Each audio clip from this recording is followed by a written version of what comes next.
Hello guys, welcome to Dialogue. I'm Wang Yizhi in Beijing. Today is International Anti-Corruption Day, an occasion that gives focus to the serious crime that can undermine social and economic development in all societies. Although the anti-corruption campaign in China has made rapid progress, new problems have emerged. Money laundering, the fleeing of corrupt officials, and obstacles to extradite them remain, and fear of the appearance of corruption may, in some cases, harm effectiveness and efficiency. What are the hurdles in carrying out an effective anti-corruption campaign? What experiences from foreign countries might be employed in China's campaign? And how could international cooperation be employed more effectively to solve worldwide corruption problems?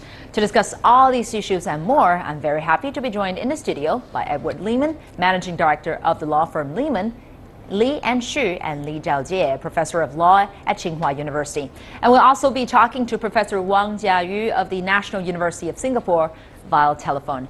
And before we start our discussion, let's take a look at this. Corruption is a global endemic concern that is undermining the institutions and values of democracy, ethical values, and justice. Corruption also is jeopardizing sustainable development and the rule of law. A far-reaching campaign against corruption began in China following the conclusion of the 18th National Congress of the Communist Party of China in 2012.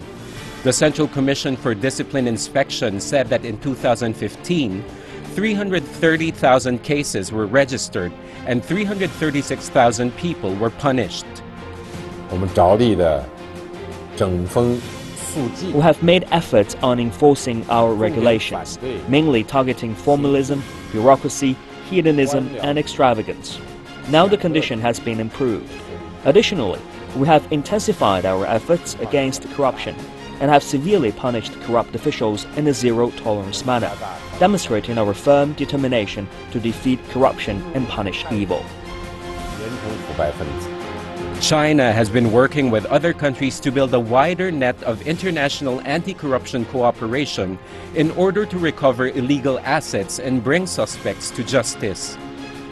Singapore once suffered from serious corruption problems, but tough laws and punishments, together with increased salaries and other strategies, have greatly improved its political governance and reputation. Could its solutions provide an example for China? Now let's start our discussion here with Mr. Li Zhaojie and Mr. Edward Lehman. Welcome you both to Dialogue. Thanks. So this anti-corruption campaign started in the year 2012 after the 18th National Congress of the Communist Party of China. So give us an idea, especially our audience worldwide, of the achievements reached. Yeah, well, since 2012, I mean, there's been over 1 million people that have been investigated, arrested, and convicted in that group. And so and there's been 148,000 people in the first 9 months of this year. So this has been different because before it was maybe just sporadic enforcement of anti-corruption, and now this has become actually the trend in the way that Xi Jinping has decided that it's going to move forward. And since that time, there's been a lot of codification of laws, policies, and regulations which have enforced this. So, I mean, anti-corruption is here, it looks like, to stay, and that's really great. That's the word. And happy Anti-Corruption Day to you, by the way. Yeah, I know it's coming up around. But from outsiders, especially those outside of China, this is seen as an emblematic ruling style of President Xi Jinping. So what's your take on this, Mr. Li? Well, first of all, I quite agree that achievements are quite enormous. But again, I have to say that right now the ongoing anti-corruption campaign is still I hate to say that, but I have to say a political campaign. We are doing quite a lot to combat corruption, but we still sort of do that from political point of view, or we still do it as a political campaign rather than sort of institution or the system-based campaign anti-corruption. Well, I think Xi Jinping after he came to power in the year of 2012 realized this is sort of campaign that matters quite a lot. It's sort of about the life and death of the party and of the nation. Also, there's is a question of the legitimacy of the government. So that's from my personal observation, the way that he sees that. Well, you mentioned this is rather a political campaign than a systematic change, but what would be I mean this is sort of still politically driven rather than sort of institution based or the systematic based. But I mean, there's all kinds of, just in following up on that, I mean, there's all sorts of reasons why it necessarily has to be politically based. I mean, it goes not necessarily to due process and through the legal system straight away. There's the inspection group that is actually overseeing a lot of this, and maybe to ensure some level of privacy and secrecy while they're conducting these investigations. Now, that doesn't sound good to the international audience. However, a lot of these people are so intertwined into their own locations and localities and in their business, in the organs in which they work, that's almost a must. And as an outside observer, I would say it's a better system probably than full-on disclosure that everyone knows about it. So. Well, at least some of the symptoms have been treated. Upon taking office, Xi has already vowed to crack down on the tigers and flies. That means those higher-ranking officials, as well as the local officials on constituency levels, they're calling it the tigers and flies. And they have netted more than 120 high-ranking officials, including military officials, some of the executives of the state-owned enterprises, and also 100,000 people have been indicted for corruption in total. So is it like a cold that the symptoms can be cured and then it takes the immune system to recover? It takes China some time to recover from the whole corruption scandal. Well, I think it's still at the level right now, of enforcement, given the enormous backlogs, in the past years. It's quite understandable that we do this still as a political campaign, but hopefully we can sort of have this campaign develop into this or integrate into I call it institutional capacity build up, including the rule of law, the sort of creating political, social,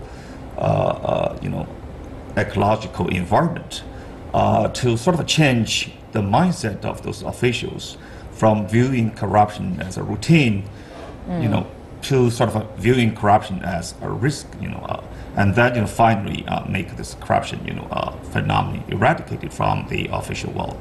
Let's talk to some international point of view now. I would like to bring in Mr. Wang Jiangyu, Associate Professor at National University of Singapore now, to get a view on how Singapore is dealing with the corruption issue. Well, since the Deng Xiaoping era, many generations of China's leadership have been sent to Singapore to learn from experiences, especially its anti-corruption methods. So, Professor Wang, your take on this: how can China solve its corruption issue in the same way as Singapore does, through high salaries that can avoid corruption, that gives the officials no reason to be corrupt? Thanks again for having me. Singapore is an open economy which has very strong emphasis on the rule of law. So it has the reputation for having achieved some measures of success in eliminating corruption. But the countries are different, so I'm not here to advertise the Singapore model as such, but I believe there are some factors underlying Singapore's success which can offer some valuable lessons for China. So for Singapore, the most important factor, there are four most important factors to my eyes.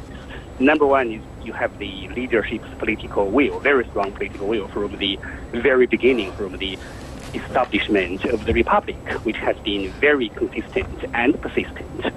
So the second factor, which is currently most important, is it has the rule of law based legal system and political system. So and on that basis, Singapore has established a very robust and comprehensive anti-corruption framework, which is mainly legal framework and the regulatory framework. So it has very good laws, the Anti-Corruption Act, and it also has a very well-staffed, very well resourced and independent anti-corruption agency, and which prosecutes, investigates, and prosecutes corrupt practices through very clearly established legal principles and legal rules, and that's the second factor. So the third factor is it has a very good judicial system, which is very effective in terms of attitude keeping and punishing corrupt acts. And fourth, so through the past few decades, Singapore has established a kind of society and a culture which despises corruption and which view corruption is a very bad thing. So the people would not do it. So those are the very important factors underlying Singapore's success in establishing a clean system and clean society. The countries are different. So Singapore is a very small country. I'm not sure how much China can learn from Singapore, but some of the factors are certainly valuable for China to learn. But how much can we learn from Singapore's model, which is seen as the cleanest society in Asia? Yeah, that's right. I think it's got an 85 out of 100, and the higher number means that it's more transparent, and so it's the most transparent in all of Asia under the World Bank reports. Now, it's different. Common law system, civil law system. So they're adapting the British law. Lee Kuan Yew was a lawyer. His wife were lawyers themselves who helped to found the country and guided through. They sort of suspended opposition, and there's some similarity in the country to be able to do what it is that they wanted to do.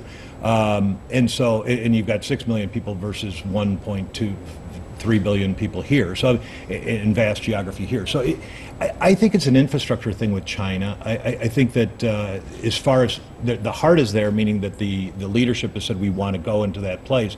We don't have enough lawyers. There's 200,000 lawyers, most of them involved in commercial activities in the whole country. We have 1.3 million lawyers in America, by way of example, 5 times less the population.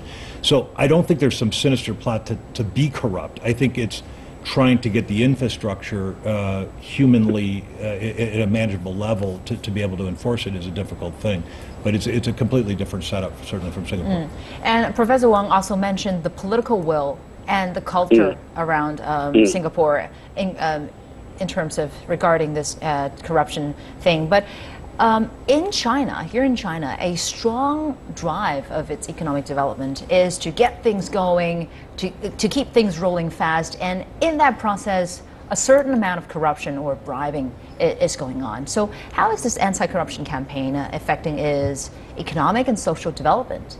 Well, people say, if you confine corruption into the limits that you can control, corruption may be a sort of a way to help the development of the economy. I don't buy that. Yeah, that's one theory. I don't buy that argument. Also, people say China is a country characterized with phenomenal guanxi or connections. I also does not buy the argument, because given each and every society in the world, each and every society has its guanxi or connections. I think the problem in China is the sort of strong and phenomenal centralizing of the power. This is a sort of our political system, the social system. But on the other hand, this sort of very highly centralized political structure lacks efficient and effective check and balance, and also the sort of what do we say, monitoring and supervision system. So no matter how many lawyers they have within the system, if there is no sort of efficient, effective mechanism to monitor, to supervise corruption, is it's pretty hard to prevent it and to even punish. Given also phenomenal this opaque process of business transactions. So we have strong appeal for transparency. Instead of hampering economic development, I believe in Singapore's case, Professor Wang, in Singapore's case, it seems to be helping the efficiency of the whole society and its economic development. Professor Wang. You raised a very, very, very interesting point. So there are studies in the literature which suggest that in the Chinese case, the corruption is kind of the oil, right? Something you need to run the machine to get the machine moving, and this is actually not nonsense. This is based on a very strong, a large body of literature, and it actually boils down to the fundamental question: what incentives you offer to the government officials, right? If you don't give them enough incentive, they wouldn't do things. So this is what believed by the outsiders that is what is going on in China. The economy has been slowed down a little bit because of the anti-corruption drive. How we do it here in Singapore is that a very strong, a very stringent anti-corruption framework coupled with high salaries. Of course, here we call it reasonable salaries paid to the government officials. So you are paid very well, and you are asked to behave very efficiently and in a very clean way. So you always have to combine punishment and incentive together. Otherwise, it's very difficult to get things done. Thank you very much, Professor Wang. Now let's take a short break from a dialogue. After this, we'll discuss more on how this anti-corruption campaign is viewed from outside of China. Stay tuned.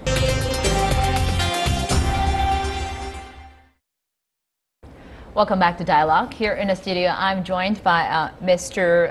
Li Zhaojie and Mr. Edward Lehman. So from outside of China, the anti-corruption campaign is sometimes criticized on one hand as a hampering effect to its economic and social development, and on the other, sometimes this investigation happens outside of the judicial system, outside of the legal circle, and it happens within the Communist Party of China. They call that shuanggui, which means the disciplinary committee can sometimes investigate and detain a limit of personal liberty of a certain official just to investigate. So that would provoke some kind of disputes. So what's your take on that? Well, I mean, because outside, the idea, at least in the United States, is one of due process. And so due process, you have to be seen to be fair, and you have to be able to face your accuser, and you have to be able to get the evidence. And so typically that would be an anathema to this idea that there would be the Central Inspection Committee that would wind up doing this secretly. And again, I think in this particular case, it probably works. I mean, you can't just meld a society like the United States or another place into what works for China because of the legal system, because of the infrastructure. And so, but I do think that this is the beginning of the foundation on which they can build, certainly. Well, I may not agree with you very much to the extent that we cannot learn from other countries in terms of having a strong judiciary addressing the question of corruption. Well, I quite understand from the very beginning we do need a sort of a transitional mechanism to address, as I said, huge backlogs of corruption cases.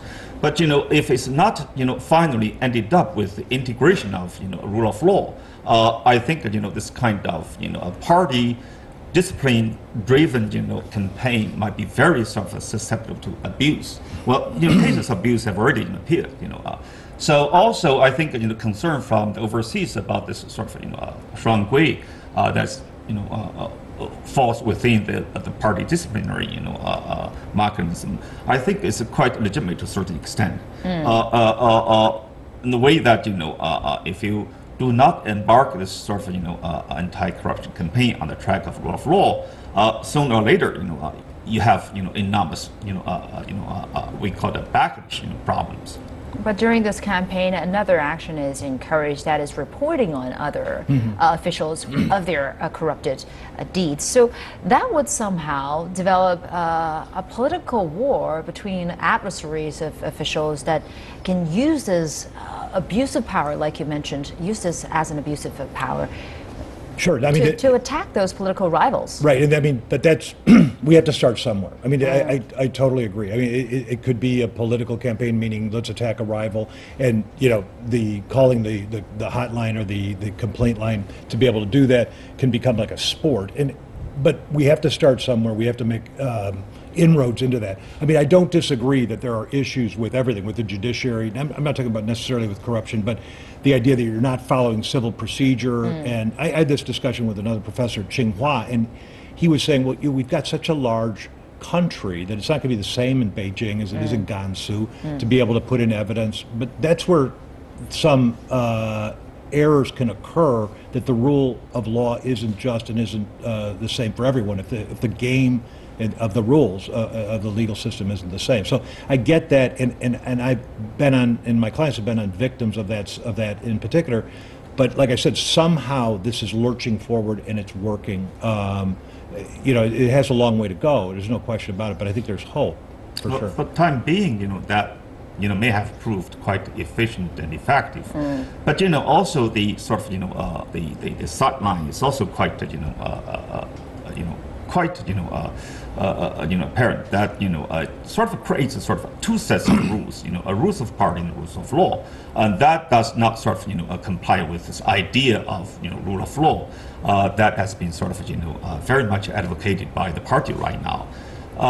So I agree with you, you know, probably from the very beginning, we have to address this, you know, as, you know, what we have done.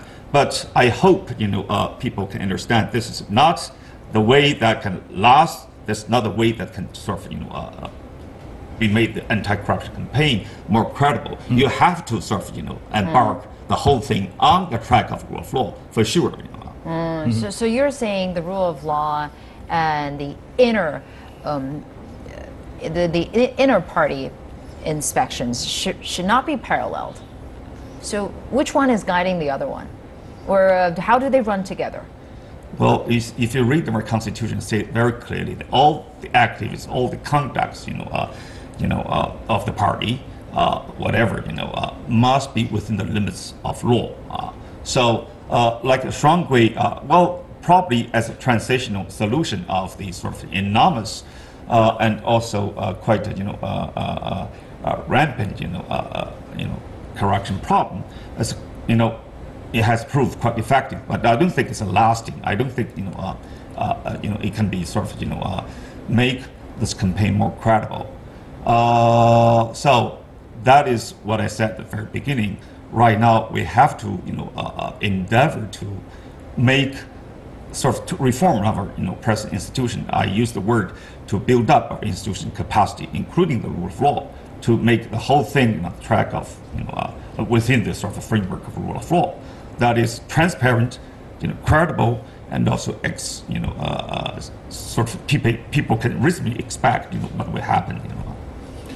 I also think, I mean, the party itself does need the rule of law as well, because I mean, it's one of those things where when the economy slows down, I mean, it can't necessarily just be about the party. It's got to be, there's got to be some, you know, there's other forces that are out there that are successful or not successful based on those issues, and those can be dealt with, hopefully, in under the rule of law. And this idea of having projects or not having projects or getting these things can be done in a transparent way, and the market will be more open, and as a result, there will be more success.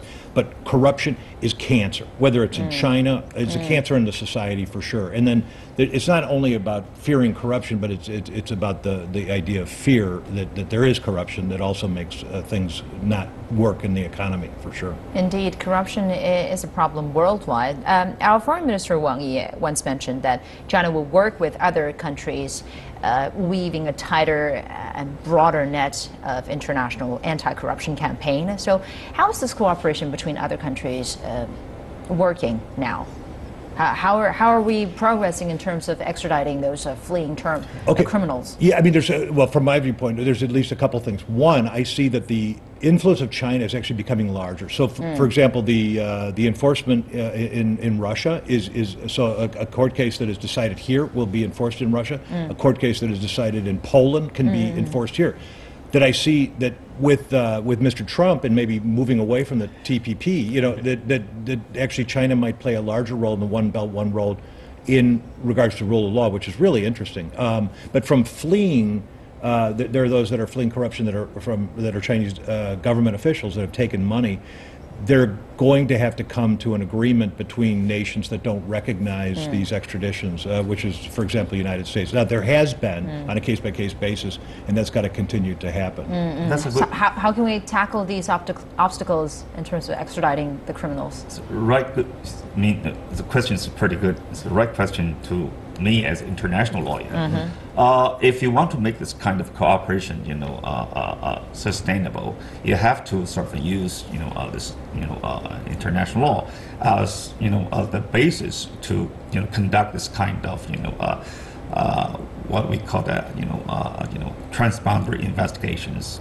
For instance, certainly not quite appropriate, even illegal to send your law enforcement, apparatus to enforce law without, the consent of the, the country, per se. Also, I think in this kind of, cooperation, must be sort of, carried out, with this very sort of, idea that corruption, does not do good, not only to the country, like China, but also to the country where those corrupt officials, seek havens. Right. So, but it cuts both ways. Because, for example, I agree with you on the corruption, but at the same time, when you have the American Justice Department indicting 5 Chinese nationals that are with the PLA or whatever it is, if they're able to then extradite those persons to the United States, then you're kind of opening up Pandora's box with regard to that. So you're trying to get the bad guys, but then you're giving up your own guys that you don't feel it's just for the United States government to indict them, but that's not fair. So that's, I think, the challenge for going forward. And some way may also raise the issue of the offshore tax havens and corporations. Is that a breeding ground for corruption? Can be or cannot, it really depends on, the regulations and how sort of tough the regulations are. I think, these days, I think many, countries do this kind of a thing, for, to get the economic transactions much easier, much sort of, economic, let's say that. But also, do not, we shouldn't forget that this is sort of, not a sort of, a haven, for, violation of law.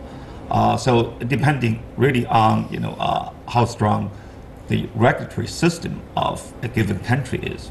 Yeah, I mean, but it would increase the difficulties to retrieve those corrupted money from those places, right? Yeah, I mean, when you look at it, the name of the firm was called Mossack and Fonseca. They had like 8 offices. It's Panama Papers. I mean, that became a cause célèbre not so long ago. But when you dig down, and as someone who does international transactions, I mean, as Professor Lee said, a lot of times you start with a special purpose vehicle in an offshore country, and for example, Hong Kong is offshore, can be an offshore, and so can Macau, and that consolidates your business deal. So I think the devil or God is in the details with regards to, are these good or bad? Is a gun good or bad? Who holds it makes a difference in what you use it for. And I think with regards to offshore, I think it's largely misunderstood. I think that just the implication that you have an offshore company says that you're doing something corrupt or criminal. It's not true at all. So I think that gets all caught in the net of anti-terrorism. It gets caught in the net of money laundering. But there are very many reliable companies that are good companies that are doing that, and people as well. So I think it's misunderstood largely. Well, it's a very important instrument to this international cooperation for anti-corruption.